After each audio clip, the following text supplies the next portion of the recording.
So I want to start the conversation and put our frame of thinking on the same page with this little comic strip. I love this comic strip because this depicts what any project looks like. So if you look at the upper left corner of the comic strip, let's say you get started in a project, your boss says, hey, docs, work on this, or a customer says, I want this, that, the other. As the customer is explaining it, or your boss is explaining it, this is how they think what the project is, right? It looks like a swing with 3 chairs. You as a project leader on the second picture, that's how you understood it. As you can see already, there's a disconnect. How the analyst designed it, a little fancy there, chops a tree. How the programmer wrote it. How the consultant described the project. Don't you love that? With cozy sofa chair, lights in the back, angels singing. Ah! How the project was documented. Isn't that surprising? Don't we love documentation? What operations installed, how the customer was billed, how it was supported, and what the customer really needed. Now, quick question to everyone. Why do you think this happens? Now, some of you are laughing, some of you are agreeing with me, but boy, I guarantee you this is happening today, right now, in one of your projects. Why do you think this happens? Can you tell me? Just pop in the Q&A box and I'll look at that. Why do you think scenarios like this happen in a typical project environment? Guillermo, communications are, yeah, communication. On one hand, I know a lot of you may be thinking it's lack of communication, but the other extreme is a problem too, right? Where irrelevant communication inundates you.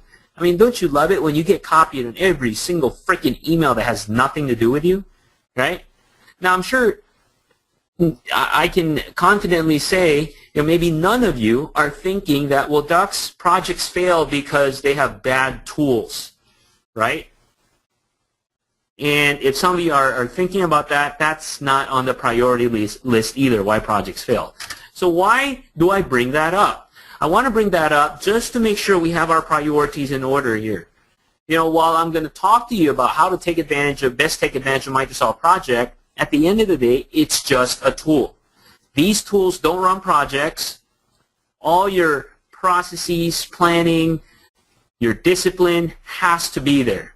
Because at the end of the day, a tool is a tool is a tool. It's an enabler, but if all we rely on are tools, then it doesn't guarantee, nor it doesn't deliver the promise of project success. And I say this, some of you may be thinking, well, that's a no-brainer. Of course we know that.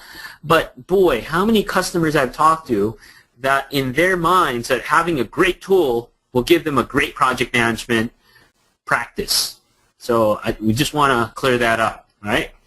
Now, with that being clear, here's what we're going to cover. So here's the agenda for this session. So as you can see, at the first point, we'll talk about, at a high level, what Project 2013 is about. I'll do a lot of demos and where it can provide value for you in your project management activities.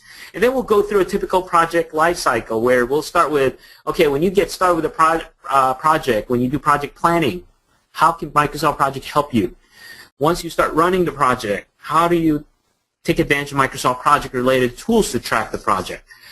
What about analyzing and controlling the project? What about project reporting? And we'll wrap up in the end with Q&A, and certainly throughout the presentation, certain things may come up. So what I suggest is just list those things down, and then we'll have a dedicated Q&A session once we're done, and I'll be more than happy to address your questions and even show you some stuff that you might be wondering about. Okay?